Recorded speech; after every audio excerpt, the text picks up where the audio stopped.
రుణమాఫీ అయిన రైతులకు మంత్రి తుమ్మల గుడ్ న్యూస్ చెప్పారు.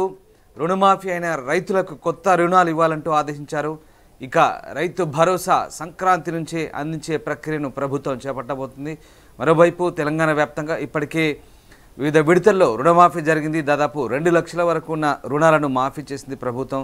దాదాపు 22 లక్షల వరకు కూడా ఉన్నటువంటి రైతులకు రుణమాఫీ జరిగిన పరిస్థితి కనబడుతుంది. ఈ నేపథ్యంలో తాజాగా రుణమాఫీ అయినటువంటి రైతులకు 22,000 కోట్ల జమ చేశారు. ఇప్పటికే 25 లక్షల మంది రైతులకు 4 విడతల్లో రుణమాఫీ అయింది.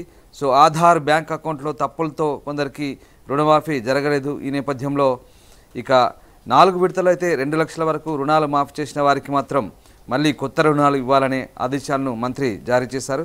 సో మొత్తం మీద ఇటు సంక్రాంతి నుంచి రైతు భరోసా పెట్టుబడి సాయంతో పాటు కొత్తగా రైతులకు మళ్ళీ రుణాలు ఇవ్వాలని అయితే మంత్రి తుమ్మల ఆదేశించారు. మా కరెస్పాండెంట్ శ్రీశైలం ఉన్నారు. శ్రీశైలం, ఇప్పటికే రుణమాఫీ చేసిన ప్రభుత్వం కొత్తగా రుణాలు ఇవ్వాలని ఆదేశించినట్టుగా తెలుస్తుంది. ఎప్పటి నుంచి కొత్త రుణాలు ఇవ్వబోతున్నారు? రాష్ట్ర ప్రభుత్వము రేవంత్ సర్కారు అధికారంలోకి వచ్చి ఏడాది. సో గత అసెంబ్లీ ఎన్నికల సమయంలో మేము గనక అధికారంలోకి వస్తే 2 లక్షల రూపాయల రుణమాఫీ చేస్తామంటూ హామీ ఇచ్చింది. హామీ మేరకు అధికారంలోకి వచ్చిన తర్వాత 4 విడతల్లో 2 లక్షల లోపు ఉన్నటువంటి రైతులందరి ఖాతాలో కూడా ఇక రైతు రుణమాఫీకి సంబంధించిన అమౌంట్ ను జమ చేస్తూ వాళ్ళ రైతులందరినీ కూడా రుణమాఫీ నుంచి విముక్తం చేస్తూ వచ్చింది. గతంలో అందరికీ తెలిసిందే, జూలై 18న 1 విడత, జూలై 30-31న 2వ విడత, ఆగస్టు 15 3వ విడత, ఆ తర్వాత చివరిగా 4వ విడత. ఎవరైతే ఎర్రర్లు కావచ్చు, టెక్నికల్ ఇష్యూస్ కావచ్చు, ఆధార్ కార్డు తదితర ఎవరైతే మిస్టేక్స్ ఉంటాయో వాళ్ళందరికి సంబంధించినటువంటి ఖాతాల్ని కూడా 2 లక్షల లోపుల వారి ఖాతాలో రుణమాఫీ చేస్తూ పూర్తి స్థాయిగా 100%కి 100% కాకపోయినా 90% రుణమాఫీ మాత్రం అధికార కాంగ్రెస్ పార్టీ చేసినట్టు మంత్రులు చెప్తూ వస్తున్నటువంటి పరిస్థితి. ఇంకా 2 లక్షలకు పైగా ఉన్నటువంటి వారి ఖాతాలో కూడా రుణమాఫీకి సంబంధించిన అమౌంట్ వేస్తామంటూ చెప్పారు. కానీ దానికి సంబంధించి ఎటువంటి ప్రక్రియ కనబడుతుంది. ఎందుకంటే 2 లక్షలకు పైన కూడా చాలా మంది అర్హులు ఉన్నారు. వారికి 2 లక్షల పైన అమౌంట్ కనుక వాళ్ళ ఖాతాలో జమ చేసుకుంటే మిగిలిన 2 లక్షలు మేము రుణమాఫీ చేస్తామని చెప్పారు. సో ఈ విషయాన్ని ఇలా మనం పక్కన పెడితే ప్రస్తుతం మాత్రం ఎవరైతే 2 లక్షల లోపు రుణమాఫీ జరిగిందో వారందరికీ కూడా కొత్త రుణాలు వెంటనే మంజూరు చేయాలంటూ మంత్రి తుమ్మల నాగేశ్వరరావు చెప్పడం జరిగింది.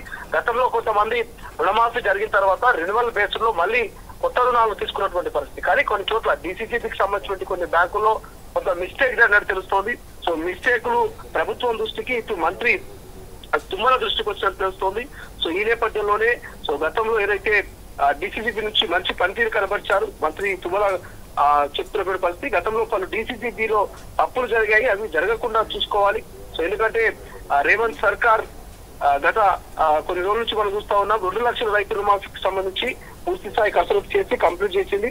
ముందుగా 1 లక్ష వరకు రుణాలు మాఫీ చేశారు. ఆ తర్వాత 1.5 లక్ష, అనంతరం 2 లక్షల వరకు 3 విడతల్లో రైతు రుణమాఫీ చేశారు. మొదటి 3 విడతల్లో 18,000 కోట్లు 22 లక్షల మంది రైతుల ఖాతాలో జమ చేశారు. అయితే కొందరికి అర్హత ఉన్నా రైతు రుణమాఫీ జరగలేదు. ఆధార్ బ్యాంక్ అకౌంట్లో తప్పులు, ఇతర సాంకేతిక కారణాలతో వారికి రుణమాఫీ వర్తించలేదు. కాబట్టి అటువంటి రైతుల్ని తెలంగాణ వ్యాప్తంగా దాదాపు 3 లక్షల మంది గుర్తించి వారి ఖాతాలో ఇటీవల 4వ విడతగా 2 లక్షల రూపాయల రుణమాఫీ వర్తింపజేశాం. మొత్తంగా 4 విడతల్లో 25 లక్షల మంది రైతుల ఖాతాలో 22,000 కోట్ల రూపాయలు జమ చేశామంటూ ప్రభుత్వం పెద్దలు చెప్తున్నటువంటి పరిస్థితి మనకు కనిపిస్తుంది రామ్దాస్. సో ఇక రైతు భరోసా పథకం అమలుకు కూడా రేవంత్ సర్కార్ రెడీ అయింది. సంక్రాంతి నుంచి రైతు భరోసా పంట పెట్టుబడి సాయం అందించనుంది.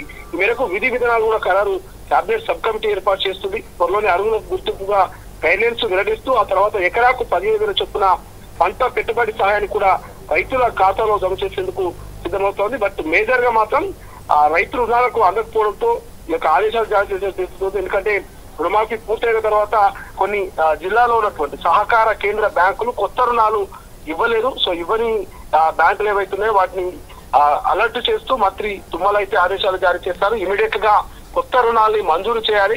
గతంలో జరిగినటువంటి తప్పుల్ని రిపీట్ చేయొద్దు. సో ఇప్పటికైనా డీసీసీబీలో ఉన్నటువంటి తప్పుల్ని సరిచేసుకోవాలంటూ ఒక శుభవార్త అయితే తెలంగాణ రైతన్నులకు ఇక మంత్రి తుమ్మల చెప్పినటువంటి పరిస్థితి మనకు కనిపిస్తుంది Ramdas. Right, thank you Srisailam. So రుణమాఫీ అయిన రైతులకు మళ్ళీ కొత్త రుణాలు ఇవ్వాల్సిందిగా జిల్లా కేంద్ర సహకార బ్యాంకులకు మంత్రి ఆదేశించారు. ఇప్పటికే ఆధార్ బ్యాంక్ అకౌంట్లో తప్పులతో కొందరికి ఇంకా రుణమాఫీ జరగలేదు. అయితే 4 విడతల్లో 25 లక్షల మంది రైతుల ఖాతాలో దాదాపు 22,000 కోట్లు జమ చేసింది ప్రభుత్వం. తాజాగా ఈ రుణమాఫీ అయిన రైతులకు మంత్రి తుమ్మల అయితే శుభవార్త చెప్తున్నారు. రైతులందరికీ కూడా కొత్త రుణాలు ఇవ్వాలంటూ జిల్లా కేంద్ర సహకార బ్యాంకులను మంత్రి ఆదేశించారు. ప్రపంచంలో ఏ మూల ఏ క్షణం ఏం జరుగుతుందో వేగంగా తెలుసుకోవడానికి తొలి వెలుగు వాట్సాప్ ఛానల్ని ఫాలో చేయండి.